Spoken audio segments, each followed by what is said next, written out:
좋아요, 구독. 자, 최근에 이제 이 주식시장에 상당히 뭐 많은 파장들 또 변수들이 생기고 있습니다. 자, 김 대표님, 최근에 그 이른바 Contract for Difference 차액 결제 거래, 이게 뭐 상당히 논란이 되고 있다 보니까 심지어는 제가 좋아하는 가수예요. 넌 마셨니? 나를 마셨니? 뭔지 아시겠어요? 전혀 모르겠습니다.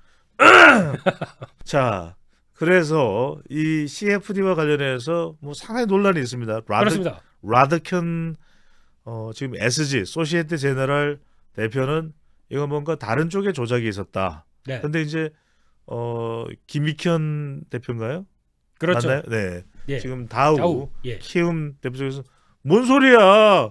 정상적으로 우리가 팔아야 돼서 팔았는데 뭐 우연의 일치로 그 뒤에 주가가 폭락한 거지 뭔 소리야? 그렇습니다. 근데 서로 이제 또 명예훼손 뭐 고소까지도 전개되는 양상이, 이게 뭐 주가나 또는 특정 종목에 영향을 줄까? 물론 이제 관련됐다고 하는 8개 종목은 뭐 8조 가량 이상 뭐 시총에서 주가가 상당히 빠지기도 했습니다. 네.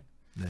자, 핵심은 그렇습니다. 예. 예, 지금 나왔던 얘기, 그러니까 저희가 보통 그랬거든요. 예. 한 2년쯤부터 네, 주가가 요상하게 가는 종목들이 있었습니다. 그래요? 네, 대표적으로 저희가 보는 뭐 삼천리, 예, 예. 네, 그리고 또 뭐 대성홀딩스, 이제 몇몇 종목들 예. 다 아실 겁니다. 이제 너무 대표적인 많이 종목입니다 지금. 네, 알려져서 시작이 정말 너무 다르네요. 네, 2020년도 한 3월달에 주가가 대성홀딩스 9,000원대 있던 게 한 거의 한 3년만 2년 만에 13만 9,000원. 예. 네.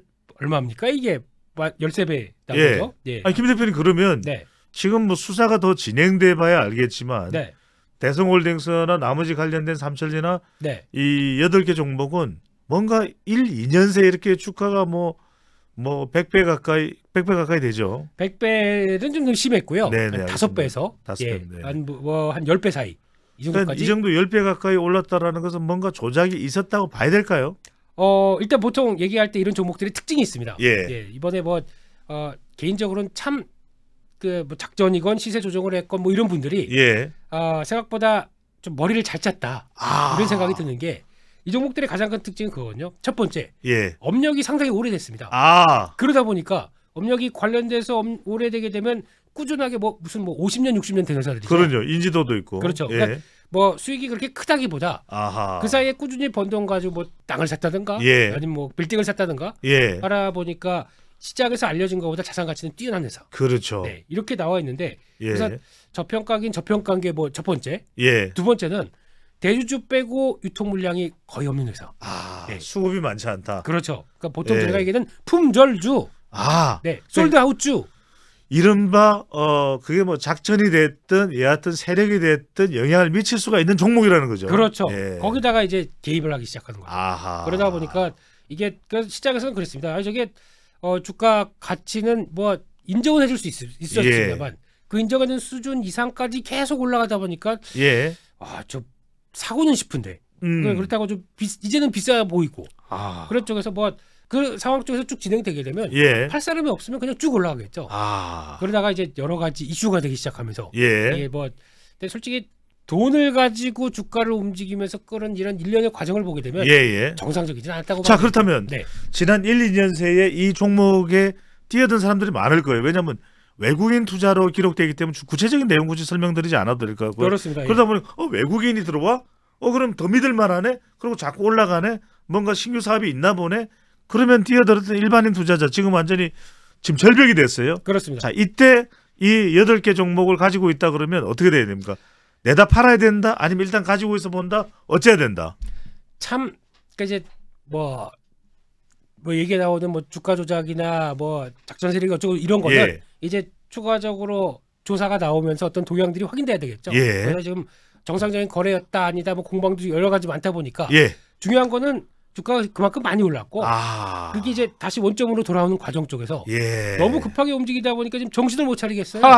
이게 가장 핵심입니다. 네, 그러면 지금 그전에 갖고 계셨다가 지금 타격이 크다. 근데 이거를 또 거기다가 예전에 그의 가담한 쪽은 단기적으로 고가에 샀는데 신용 같은 경우까지 사서 레버리지를 키우게 되면은 주가 급락하게 되면 내 돈 이상으로 물어내야 되는 현상이 나오죠. 아이고. 네, 그래서 이거 가지고 뭐 청산은 다 됐을 겁니다. 벌써. 예. 그래서 망연자실한 게 이제 첫 번째.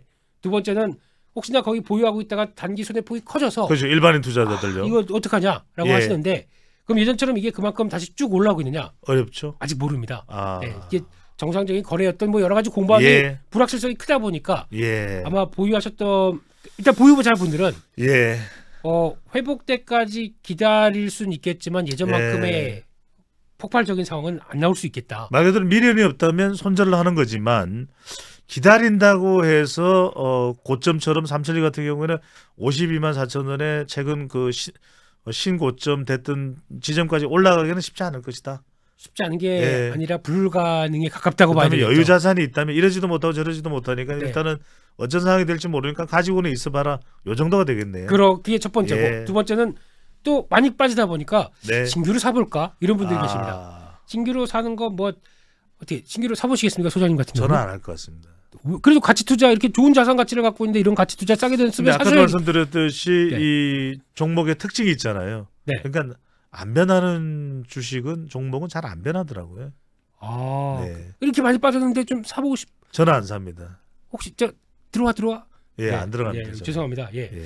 제가 보기에도 마찬가지입니다. 지금 예. 이 상황에서는 신규로 또 한번 사볼까라고 하시는 분들 예. 일단 일단락이 좀 되는 거 보고 네. 아까 또 물리셨는데 추가 매수로 좀 탈출할 기회를 본다고 하시더라도 지금 당장은 아닌 것 같습니다. 네, 그렇습니다. 그래서 아마 지금은 등락이 엄청 많이 펼쳐질 겁니다. 예. 이거 많이 빠졌으니까 단타 기회가 있지 않나 싶어서 전국 단타대회도 열릴 것 같고 예. 그렇기 때문에 이런 거 좀 이슈가 지나야 그렇습니다. 네. 네. 어떤 성장되고 있는 관련된 산업 섹터도 영역이 아닌 것도 있고 물론 삼천리의 경우에는 에너지이기 때문에 국제 경기 동향이나 에너지 수급 상과 관련해서 뭐 국내 기업의 성격을 상당히 많이 가지고 있긴 합니다만 영향을 받을 수도 있겠지만은 아닌 건 아니더라고요.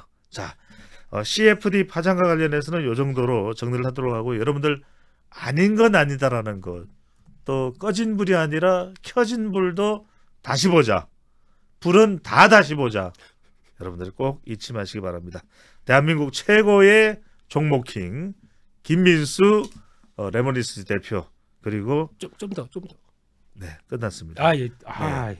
배추도사 배종찬 소장과 함께하고 있습니다. 여러분들 증시 박스권에서 아직 완전한 탈출을 못하고 있고요. 네. 자, 여하튼간에 지금 하나 짧게 한두 질문하고 마무리를 하도록 할 텐데요. 네.